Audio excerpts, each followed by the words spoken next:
Hello friends, कैसे आप सब लोग। तो फ्रेंड्स, आज की वीडियो के अंदर बात करेंगे एक बहुत ही महत्वपूर्ण मनोवैज्ञानिक की, जिनका नाम है लॉरेंस कोलबर्ग। देखिए, चाहे आप लोग सीटेट का एग्जाम देने वाले हो, चाहे आपका यूपी टेट का एग्जाम हो, चाहे आपका कोई भी टेट का एग्जाम हो, इन एग्जाम के अंदर यहाँ से क्वेश्चन आपका पूछा जाता है आपके कोलबर्ग से संबंधित, जो आपका नैतिक विकास का सिद्धांत है, मोरल डेवलपमेंट थ्योरी है। तो आज की वीडियो के अंदर इस सिद्धांत के बारे में मैं आपको चीजें डिटेल से पढ़ाऊंगा ताकि कोई क्वेश्चन आपका छूट ना पाए। ठीक है, तो आप लोग समझते जाना जो जो चीजें आज की वीडियो के अंदर मैं आपको बताने वाला हूं। उसके अलावा जो बच्चे पहली बार आए हैं वो चैनल को सब्सक्राइब कर लेना, क्योंकि चाहे आपका सीटेट का एग्जाम हो, चाहे आपका यूपी टेट का एग्जाम हो, चाहे कोई भी टेट का एग्जाम हो, उसकी तैयारी मैं अपने यूट्यूब चैनल पर आपको करा रहा हूं। इसलिए आप लोग चैनल को सब्सक्राइब कर लेना ताकि ऐसा इंपॉर्टेंट मटेरियल आपको मेरे यूट्यूब चैनल पर मिलता रहे। तो चलिए बात कर लेते हैं लॉरेंस कोलबर्ग की और उनके सिद्धांत के बारे में। देखिए, पहला तो क्वेश्चन सबसे ज्यादा यही पूछा गया है और कई कई बार पूछा गया है, वेरी वेरी इंपॉर्टेंट, कि जो है मोरल डेवलपमेंट जो थ्योरी है वो किसने दी थी, नैतिक विकास का सिद्धांत या नैतिकता का सिद्धांत किसने दिया था। तो वो दिया था लॉरेंस कोलबर्ग का। एक नंबर का एक क्वेश्चन बहुत बार आपके एग्जाम में पूछा जा चुका है। ठीक है, तो पहली चीज तो यही होगी। अब इस सिद्धांत के बारे में देखते हैं आखिरकार इस सिद्धांत के अंदर क्या क्या बातें दी गई है, लेकिन उससे पहले जान लीजिए कोलबर्ग जी के बारे में। तो ये रहे आपके कोलबर्ग, थोड़ी फोटो इस बार इनके जवानी की लगाई हुई है। ठीक है, तो कोलबर्ग अमेरिका के मनोवैज्ञानिक थे। ये क्वेश्चन आपका एग्जाम में पूछा जा चुका है कि किस देश के निवासी थे, अमेरिका के वैज्ञानिक थे कोलबर्ग। इन्होंने नैतिकता का सिद्धांत या नैतिक विकास का सिद्धांत दिया था। ये दोनों पॉइंट आपके लिए बहुत महत्वपूर्ण थे, जो कई बार एग्जाम में पूछे जा चुके हैं। ठीक, यहां तक आप लोग समझे। अब जो नैतिकता का सिद्धांत दिया है, जो नैतिक विकास का सिद्धांत है, बेसिकली नैतिकता होती क्या है, पहले इसके बारे में तो देखिए कि नैतिकता होती क्या है, जो मोरलिटी होती है वो होती क्या है। देखिए, सिंपल सा समझिए, जब हमें सही और गलत की पहचान होती है, जिस गुण की वजह से हमें सही और गलत की पहचान होती है, उसको कहा जाता है नैतिकता, उसको कहा जाता है। जैसा हमको बताया जाता है कि भाई चोरी करना क्या होता है, चोरी करना बुरी बात है, चोरी करना क्या बात है, बुरी बात है, गलत बात है। ठीक है, तो ये क्या हो गई, ये भी आपका नैतिकता के अंदर आ जाएगी, क्योंकि इसी के थ्रू हमें पता चल रहा है कि चोरी करना क्या है, बुरी बात है। तो वह गुण जिससे हमें सही और गलत की पहचान होती है, यही होती है नैतिकता, यही होती है आपकी मोरलिटी। ठीक, अब आगे देखते हैं नैतिकता के बारे में कि बच्चा अपने सामाजिक परिवेश से ही नैतिकता और अनैतिकता को जानता है। बड़ा महत्वपूर्ण पॉइंट है, इसको देखिए। अब आप लोग मुझे एक सिंपल सी बात बताइए, आप लोगों ने नैतिकता कहां से सीखी, आपको किसने बताया कि ये चीज सही होती है, ये चीज गलत होती है। आपको कहीं ना कहीं आपके किसने बताया, आपके घर वालों ने आपको बताया, आपके स्कूल के अंदर आपके टीचर ने आपको बताया, या फिर आपके जो पास पड़ोस में है या रिश्तेदार है उन्होंने आपको चीजें बताई। ठीक है, तो ये बेसिकली ये सभी किसका भाग है, ये सभी भाग है आपके समाज का, ये सभी चीजें समाज के अंदर आती है। तो नैतिकता की जानकारी हमको किसने दी, नैतिकता की जानकारी दी हमको समाज ने, सामाजिक परिवेश ने हमको बताया कि कौन सी चीज नैतिकता की है और कौन सी चीज अनैतिकता की है। ठीक, यहां तक आप लोग समझ गए नैतिकता के बारे में, और बेसिकली इसी के बारे में आज की वीडियो के अंदर बात करेंगे। ठीक है, चलिए आगे देखते हैं। देखिए, जो कोलबर्ग ने बहुत सारे एक्सपेरिमेंट किए थे इसके ऊपर, उसमें से एक बड़ा एक्सपेरिमेंट, मतलब जो फेमस एक्सपेरिमेंट हुआ था वो हुआ था आपका हिंज वाला। आई होप आप लोगों ने कुछ इसकी कहानी सुनी होगी, नहीं सुनी तो एक बार दोबारा सुन लो। ठीक, देखिए, और आप लोगों से मेरा एक क्वेश्चन भी रहेगा, देखते हैं कितने लोग उसका सही आंसर बता पाएंगे। देखिए, एक बड़ी फेमस कहानी है। एक महिला थी यूरोप के अंदर, इनकी तबीयत खराब हो गई। ठीक है, अब इनकी तबीयत खराब होगी तो डॉक्टर ने एक दवाई लिख दी कि भाई सिर्फ यही एक दवाई है जिनसे इनकी जान बच सकती है। अब इसको ध्यान से सुनते जाना, आपसे क्वेश्चन पूछूंगा फिर मैं। तो डॉक्टर ने दवाई लिख दी कि इस दवाई से इनकी जान बच सकती है और किसी दवाई से नहीं बचेगी। तो जो एक हिंज थे, जो इनके हस्बैंड थे, इनके पास पैसे कम थे, इन्होंने कहा चलो कोई बात नहीं, डॉक्टर के पास जाता हूं, उसको मनाता हूं। तो ये यहां पर क्या थे, ये वो व्यक्ति थे जिन्होंने इस दवा का आविष्कार करा था। सिर्फ इन्हीं के पास ये दवा थी। ठीक है, और किसी के पास ये दवा नहीं थी। तो हिंज ने पास आए, हिंज ने कहा प्लीज मुझे दवाई दे दो, अगर आपने मेरी दवाई नहीं दी तो मेरी वाइफ की मृत्यु हो जाएगी, मौत हो जाएगी उनकी। उन्होंने कहा नहीं नहीं, मैं नहीं दूंगा। उन्होंने कहा मेरे पास अभी आधे पैसे, आधे ले लो। उन्होंने कहा नहीं नहीं, मैंने इतनी मेहनत से दवाई बनाई है, ठीक है, इतनी मेहनत लगी है, इतना पैसा लगा है, इतना डेडिकेशन मेरा लगा है, मैं आपको क्यों दे दूंगा। तो इसने इसको देने से मना कर दिया। तो हिंज ने क्या काम करा, हिंज ने चोरी कर ली। क्या करी, दवाई की चोरी करी, और चोरी करने के बाद अपनी वाइफ को दे दी और उसकी जान बच गई। ठीक, तो बेसिकली आप लोग इस कहानी के बारे में समझे। अब मेरा आप लोगों से क्वेश्चन है, और देखिए इसके दो ही आंसर आएंगे। अब आप लोग मुझे एक बात बताइए, क्या हिंज ने सही काम करा, हिंज ने क्या काम करा, चोरी करी। तो हिंज ने सही काम करा। अब आप में से कुछ तो जवाब देंगे, क्या देंगे कि सर जी बिल्कुल सही काम करा। अगर वो चोरी नहीं करता तो बेचारे की वाइफ मर जाती। तो कुछ में से आप इसको चोरी को क्या कहोगे, चोरी को सही बताओगे। आप में से कुछ लोग इसको क्या बताओगे, गलत बताओगे कि सर नहीं उसको चोरी नहीं करनी चाहिए थी। अगर ऐसे ही सब चीज हर कोई चोरी करके चीजें लेने लगेगा तो आगे क्राइम बढ़ते जाएंगे, फिर इस आदमी ने जो इतनी मेहनत करी थी, इतना अपना पैसा लगाया था, वो तो बेचारे की वेस्ट हो गई ना। तो चोरी के बेस पे तो हम किसी काम को नहीं कर सकते ना, तो चोरी करना गलत है। तो देखो कुछ ने तो सही माना चोरी को कि चोरी करना सही है, उससे उसकी जान बच गई, और कुछ ने इसको गलत माना। तो बेसिकली यही से नैतिकता का पता चल जाता है कि कौन सी चीज सही है, कौन सी चीज गलत है। ये बहुत बढ़िया एक प्रयोग था जो हिंज के नाम से बड़ा फेमस है, और एग्जाम में हिंज भाई साहब कई बार देखने को भी मिल जाते हैं। तो इस कहानी को आप लोग समझ गए। अब बताओ आप लोग किसके साथ जाओगे, चोरी करने के साथ जाओगे या उसकी वाइफ के साथ जाओगे, उसकी जान के साथ, वाइफ की। ठीक है, ये कहानी हो गई। अब देखिए, अब इस कहानी से संबंधित आपके कई महत्वपूर्ण टर्म्स निकलती है, उनको जानना जरूरी है। देखो कुछ दो कंसेप्ट है, इनको देख लीजिए। एक होता है आपका मोरल डिलेमा। मोरल डिलेमा को समझिए क्या होता है, नैतिक दुविधा हिंदी के अंदर इसको कहा जाता है। जब सही और गलत के बारे में डिसीजन नहीं ले पाता कोई आदमी, जब कोई आदमी सही और गलत के बारे में डिसीजन नहीं ले पाता, वो दुविधा के अंदर फंसा रहता है, इसी को कहा जाता है नैतिक दुविधा। वो कैसे, अगर हिंज अगर चोरी करेगा तो पुलिस पकड़ लेगी, और अगर चोरी नहीं करेगा तो उसकी बीवी मर जाएगी। तो ये वो क्या हो गया, वो नैतिक दुविधा के अंदर फंस गया। कौन फंस गया, हिंज नैतिक दुविधा के अंदर फंस गया कि यार अगर मैंने दवाई की चोरी कर ली तो मुझे पुलिस पकड़ कर ले जाएगी, जेल में मुझको डाल देगी, मेरी जिंदगी खराब हो जाएगी, और अगर चोरी नहीं करेगा तो यार मेरी वाइफ मर जाएगी, मेरी बीवी मर जाएगी। तो हिंज क्या फंस गया, हिंज क्या हो गया, दुविधा के अंदर फंस गया कि यार मैं दोनों में से क्या काम करूं। तो हिंज यहां पर डिसीजन नहीं ले पा रहा है। ये होती है आपकी बेसिकली मोरल डिलेमा, यानी कि नैतिक दुविधा। एक और एग्जांपल समझो आप, मान लीजिए आप में से किसी लड़की का रिश्ता आ गया, ठीक है, और रिश्ते के अंदर एक तो आ गया सलमान खान का रिश्ता, दो रिश्ते आ गए, और एक आ गया आपका रणबीर कपूर का रिश्ता। पहली बात तो लड़की खुश हो जाएगी, ओ माय गॉड, मतलब इतना रिश्ता कैसा आ गई बड़े बड़े आदमियों के। लेकिन आपके लिए मान लीजिए आ गया किसी लड़की के लिए, तो लड़की क्या हो जाएगी, वो नैतिक दुविधा के अंदर फंस जाएगी कि यार अब इन दोनों में से किसका रिश्ता मैं लूं, सलमान खान भी सही है, रणबीर कपूर भी सही है। तो बेसिकली दुविधा के अंदर फंस गया। आपने देखा होगा कभी कभी आपके दो एग्जाम एक साथ पड़ जाते हैं, दो एग्जाम की डेट कभी कभी सेम डेट पड़ जाती है, एक ही डेट को दोनों एग्जाम पड़ जाते हैं। उसके अंदर बच्चा बड़ा कंफ्यूज हो जाता है, यार ये वाला एग्जाम भी जरूरी है, ये भी जरूरी है, और दोनों सेम डेट को पड़ गए, अब मैं कौन से एग्जाम की तैयारी करूं। तो बेसिकली आप किसके अंदर फंस गए, आप लोग नैतिक दुविधा के अंदर फंस गए, मोरल डिलेमा के अंदर आप लोग फंस गए। ठीक है, डिसीजन नहीं ले पा रहे हो आप इसके अंदर। तो मोरल डिलेमा को आप लोग समझ गए, कई एग्जाम्पल भी मैंने आपको दे दिए। अगला है आपका मोरल रीजनिंग, यानी कि नैतिक तर्कना। मोरल रीजनिंग के अंदर आदमी डिसीजन ले लेता है कि यार इनमें से मैं ये वाला डिसीजन लूंगा, यानी सही और गलत के बारे में डिसीजन लेने में शामिल जो प्रक्रिया होती है, जो प्रोसेस होता है, उसको नैतिक तर्कना कहते हैं। और सही और गलत में से किसी एक को चुनना, जैसे हिंज ने किसको चुना था, चोरी को चुना था कि अगर वो चोरी नहीं करता तो उसकी वाइफ मर जाती। तो हिंज ने किसको चुना, चोरी को चुना। ठीक है, तो यहां पर क्या हुआ, बेसिकली यहां पर उसने हिंज ने डिसीजन ले लिया।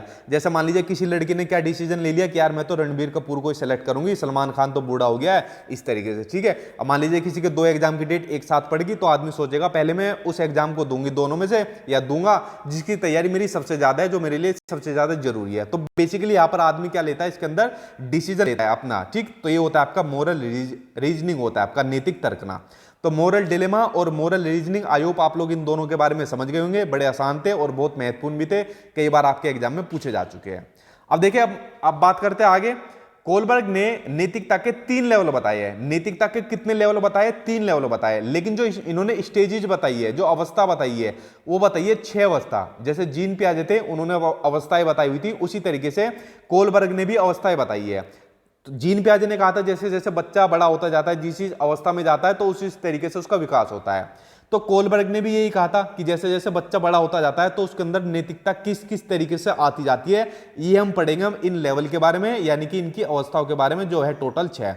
तो कंफ्यूज मत हो जाना, 3 तो लेवल होते हैं, और इन्हीं लेवल की एक लेवल की 2 अवस्थाएं होती है, तो 6 अवस्थाएं होती है टोटल। ठीक, चलिए बात करते हैं अब इनके बारे में एक एक करके। पहला लेवल है आपका प्री कन्वेंशनल स्टेज, जो होता है लगभग 4 साल से लेकर 10 साल तक का, यानी जब बच्चा 4 साल से लेकर 10 साल तक का होता है, वो होता है आपका प्री कन्वेंशनल स्टेज, जिसको प्राक रूढ़िगत नैतिकता का स्तर कहा जाता है। अब आप कहोगे सर जन्म से लेकर 4 साल तक का बच्चा इसके अंदर क्यों नहीं है। देखो 4 साल तक के बच्चों को नैतिकता के बारे में कुछ भी नहीं पता, उसको क्या पता है नीति, आपके घर में भी होगा 4 साल का बच्चा, आप उसको अगर मान लीजिए उसको गुस्सा आ गया तो छुटते ही आपके मुंह पर भी मार देगा, कमर में मार देगा, सर में मार देगा। उसको पता ही नहीं नैतिकता कि बड़ों के ऊपर हाथ नहीं उठाना चाहिए। आप 4 साल के बच्चे को खिलौना दे दो तो खिलौने के भी बच्चा क्या काम कर देगा, तोड़ देगा। जबकि गलत बात होती है ना, खिलौने को तोड़ना गलत बात होती है, लेकिन बच्चों को पता थोड़ी है कि ये गलत बात होती है। तो इसलिए जन्म से लेकर 4 साल तक के को नैतिकता के अंदर नहीं रखा गया, इसके बाद ही रखा गया है। ठीक है, तो पहला लेवल होता है आपका प्री कन्वेंशनल स्टेज। इसके अंदर क्या होता है, इस अवस्था में बच्चों को सही गलत के बारे में पता नहीं होता, यानी 10 साल तक के बच्चों को इसके बारे में भी यहां तक नहीं पता होता। इस अवस्था में नैतिक तर्कना जो होती है, जो नैतिकता होती है बच्चे के अंदर, वो दूसरे लोगों के मानकों के अनुसार होती है। अगर जो दूसरे मानक कैसे, हमारे घर के अंदर हमारे पेरेंट्स हो गए, भाई बहन हो गए, रिश्तेदार हो गए, उन्होंने कहा ये काम सही है तो ये काम सही है, ये काम गलत है तो ये काम गलत है। ठीक है, तो सही गलत के बारे में इस अवस्था के अंदर बच्चों को नहीं पता होता, सिर्फ दूसरों के मानकों के अकॉर्डिंग करता है। ये पहला लेवल है और इस लेवल के कितने भाग है, 2 भाग है। 3 लेवल है और तीनों लेवल के 2-2 भाग है, टोटल आपकी 6 अवस्थाएं हो जाएगी। ठीक है, अब देखिए यहां से आपके एग्जाम में क्वेश्चन आते हैं जो इनकी ये जो भाग दिए हुए हैं, अब इनके बारे में एक एक बात करके बात करते हैं। पहला है आपका पनिशमेंट एंड ओबीडियंस, यानी कि दंड एवं आज्ञा पालन उन्मुखता। यानी इस अवस्था के अंदर बच्चों की जो नैतिकता किस पर रहेगी, पनिशमेंट पर रहेगी या फिर आज्ञा पालन पर रहेगी। वो कैसे, देखिए वो रहेगी जब हिंज ने चोरी की तो बच्चों ने सोचा, जैसा आप लोगों ने सोचा कि अगर वह चोरी करेगा तो उसे क्या मिलेगी, उसे सजा मिलेगी, उसे पुलिस पकड़ कर ले जाएगी। तो बच्चों की नैतिकता किस पर रही, बच्चों की नैतिकता रहेगी पनिशमेंट पर, कि अगर हिंज चोरी करेगा तो उसको सजा मिलेगी। ठीक है, जैसा मान लीजिए फॉर एग्जाम्पल आपके घर में कोई मेहमान आ गया। आपके घर में जब कोई मेहमान आता है और आपके घर में छोटे बच्चे रहते हैं, आपके घर में कितने बच्चे, कितने कह रहा हूं मैं, कैसे बच्चे रहते हैं, छोटे बच्चे रहते हैं, मान लीजिए 10 साल तक का बच्चा है। अगर मेहमान को उसने नमस्ते कर दिया, उसके पैर छू लिए, तो आप उसको क्या मिलती है, शाबाशी मिलती है। ठीक है, अरे देखो कितनी आज्ञा मानना है, कितना संस्कारी बच्चा है, आप भी उसको शाबाशी देते हो। अगर मेहमान को किसी ने नमस्ते नहीं करी, किसी ने पैर नहीं छुए, नमस्ते नहीं करी, तो मेहमान के जाने के बाद ही या तो कुछ उस बच्चों को सुनाओगे या फिर उस बच्चे की पिटाई करना शुरू कर देते हैं कि तूने तो मेरी नाक ही कटवा दी। ठीक है, तो बेसिकली जो नैतिकता है 10 साल के बच्चों को पता ही नहीं है यहाँ पर, तो बेसिकली जो नैतिकता रहेगी किस पर रहेगी, अगर उसने उसको नमस्ते किया तो समझ लो भाई आज्ञा पालन उसको कर रहा है, नमस्ते नहीं कर रहा तो उसको क्या मिलेगा, पनिशमेंट मिलेगी, दंड मिलेगा कि नमस्ते कर जाकर। ठीक है, तो पहली अवस्था हो गई आपकी। आगे देखते हैं इसकी दूसरी अवस्था, ये बड़ी इंटरेस्टिंग अवस्था है। देखिए दूसरी अवस्था है साधनात्मक सापेक्षता तथा उन्मुखता। देखिए सिंपल सा समझिए इस अवस्था को, ये होती है जैसों को तैसे की अवस्था। इस अवस्था को कहा जाता है जैसों को तैसा, यानी टिट फॉर टैट। जैसा तुम्हारे साथ कोई करेगा ऐसा ही तुम भी उसके साथ करोगे। इसमें जैसा व्यवहार कोई उसके साथ करेगा वैसे ही वह खुद करेगा। देखो ये वाली बात लिखी हुई है। अब देखो 10 साल तक का बच्चा है, आप लोग भी जब 10 साल तक स्कूल के अंदर रहे होंगे, अगर मान लीजिए किसी बच्चे ने एक बच्चे का पेन तोड़ दिया तो दूसरा बच्चा भी क्या कहेगा, अच्छा तूने मेरा पेन तोड़ दिया, ले मैं भी तेरा पेन तोड़ देता हूं, ला मैं तेरी ज्योमेट्री को तोड़ देता हूं, या मैं तेरी कॉपी को फाड़ देता हूं।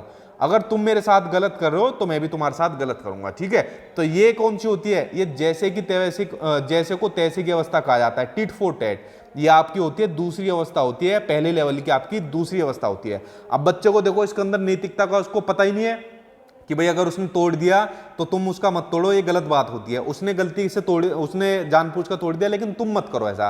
बच्चा कहेगा अगर मेरा तोड़ोगे, मेरे साथ गलत करोगे तो मैं भी गलत करूंगा। ठीक है, आप लोगों ने भी स्कूल के अंदर ऐसा काम किया होगा।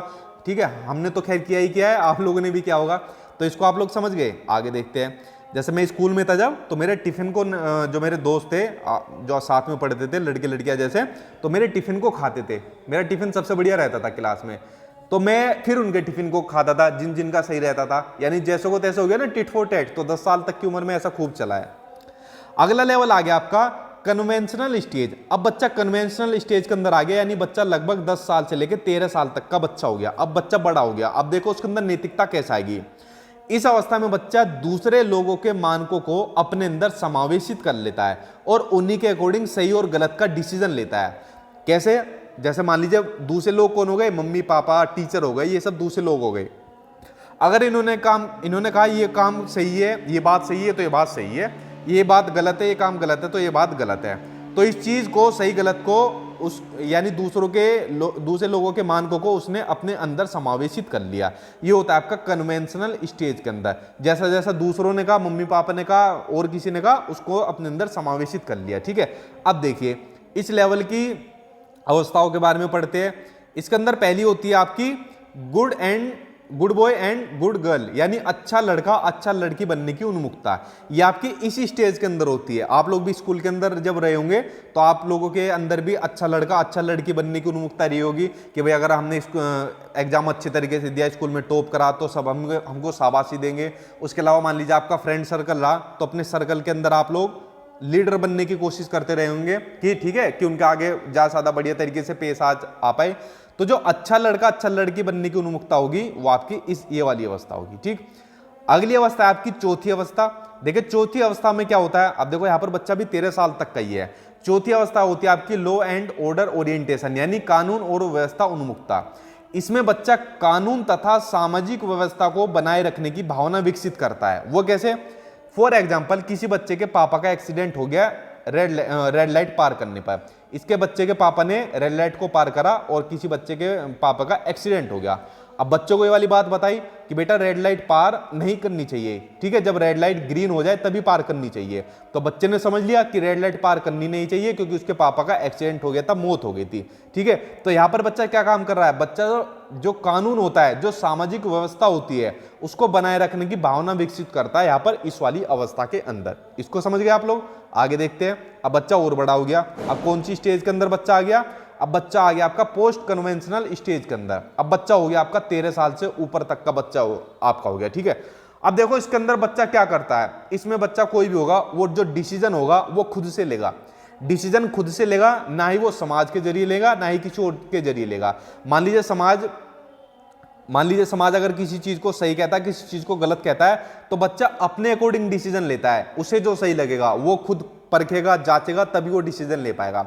फॉर एग्जाम्पल, आपको एक एग्जाम्पल और देता हूं। मान लीजिए दहेज प्रथा। ठीक है, तो दहेज प्रथा क्या है? दहेज प्रथा एक सामाजिक बुराई है। समाज के अंदर सभी को पता है कि क्या है, एक सामाजिक बुराई है, लेकिन फिर भी दहेज लिया जाता है और दिया भी जाता है। तो लड़का पक्ष और लड़की पक्ष दोनों ही इस काम को करते हैं। तो मान लीजिए कोई लड़का है तो वो इसमें क्या काम करेगा? वो डिसीजन खुद से लेगा। वो क्या काम कहेगा अपने घर वालों से कि नहीं, पापा या मम्मी जो भी कहेगा कि देखो दहेज प्रथा क्या है, एक बुराई है, और आपने शुरू से ही मुझे बताया है कि बुरे काम आपको नहीं करने चाहिए, आपको चोरी नहीं करनी, आपको किसी से उल्टी सीधी बात नहीं करनी, अभद्र व्यवहार नहीं करना। तो जब दहेज प्रथा भी एक बुराई है तो आप इस काम को करने के लिए मुझसे क्यों बोल रहे हो? तो बेसिकली लड़का यही तो कहेगा ना, जब ये सामाजिक बुराई हुई तो मुझसे क्यों कह रहे हो आप इस चीज को? तो इसमें कैसा होगा डिसीजन? इसमें आदमी डिसीजन खुद से लेगा, ना कि समाज के जरिए लेगा कि क्या सही है क्या गलत है। ठीक, तो इस चीज को आप लोग जाने। ये बच्चा 13 साल से ऊपर तक का लेगा जब पोस्ट कन्वेंशनल स्टेज के अंदर बच्चा आ जाता है। आपने देखा होगा बच्चे जब अपने कैरियर से संबंधित फैसले भी इसी के अंदर लेता है, इससे पहले के अंदर नहीं लेता। ठीक, इसको समझे। अब इनकी दो अवस्थाओं के बारे में आप लोग पढ़िए। इसकी दो अवस्थाओं में आपके आगे पांचवी अवस्था सोशल कॉन्ट्रैक्ट ओरिएंटेशन, सामाजिक अनुबंध उन्मुखता। इसमें किशोर यह मानते हैं कि नियम लोगों के लिए भले ही है, लेकिन अगर किसी नियम से किसी का नुकसान होता है तो ऐसे नियमों को तोड़ देना चाहिए। ठीक है, अगर मान लीजिए नियम, देखो सिंपल सी एक बात है, नियम बढ़ाए या फिर जान बढ़ी है। सिंपल सा आप लोग मुझे एक बात बताइए कमेंट बॉक्स के अंदर। अगर मान लीजिए किसी नियम को तोड़ने से जान बच रही है तो क्या सही बात है या गलत बात है? इसका जवाब दीजिए। इसी के अंदर बच्चा ये वाली बात करता है कि मान लीजिए रेड लाइट पर, यहां पर कोई रेड लाइट हो रही है और यहां पर कोई बच्चा खड़ा है और यहां पर किसी की एक्सीडेंट हो गया और मौत की तरफ बढ़ता चला जा रहा है। तो ये बच्चा क्या काम करेगा? ये रेड लाइट को तोड़ देगा कि पहले उसकी जान बचाना जरूरी है, उसके बाद सामाजिक नियमों को मानना जरूरी है। तो यह बच्चा सामाजिक नियमों की परवाह नहीं करता, उसको जो सही लगेगा उसी को उस काम को करेगा। ठीक है, क्योंकि बच्चा सोचता है रेड लाइट का तब तक वेट करूंगा, तब तक बेचारा मर जाएगा, इससे बढ़िया रेड लाइट को तोड़कर इसकी जान बचाता हूं, इसको हॉस्पिटल ले जाता हूं। तो ये होता है आपका सोशल कॉन्ट्रैक्ट ओरिएंटेशन। ठीक है, इसमें नियम से को नहीं मानता है बच्चा, सामाजिक नियमों को तोड़ देता है, सामाजिक नियमों को इसके अंदर। अगला है इसी की छठी अवस्था, वो है आपकी सार्वभौमिक नैतिक सिद्धांत उन्मुखता। ये कहती है कि इसमें किशोर दूसरे के विचारों से नहीं बल्कि अपने खुद के मानकों के अनुसार व्यवहार करता है।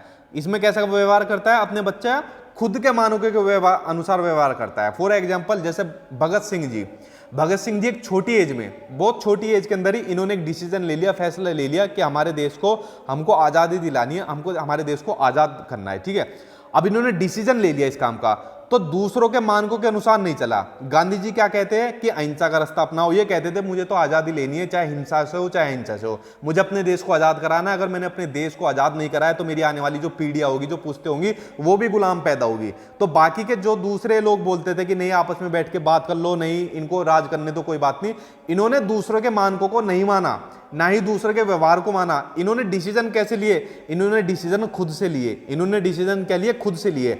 और इसमें जो किशोर होता है ना, वो दूसरों के फायदे के लिए अपनी जान पर भी खेल जाता है। जैसे भगत सिंह हमारे लिए, ठीक है, किसके लिए इन्होंने कुर्बानी दी थी, किसके लिए शहीद हुए थे? हमारे लिए शहीद हुए थे, ताकि हम लोगों को आजादी मिल सके। ठीक है, तो ये होती है आपकी इसके अंदर सार्वभौमिक नैतिक सिद्धांत के अंदर। तो देखिए फ्रेंड्स, जो कोलबर्ग का सिद्धांत था, उनके कुछ कंसेप्ट मैंने आपको बताए, इनकी अवस्थाएं आपको बता दी, जो जो महत्वपूर्ण अवस्थाएं थी।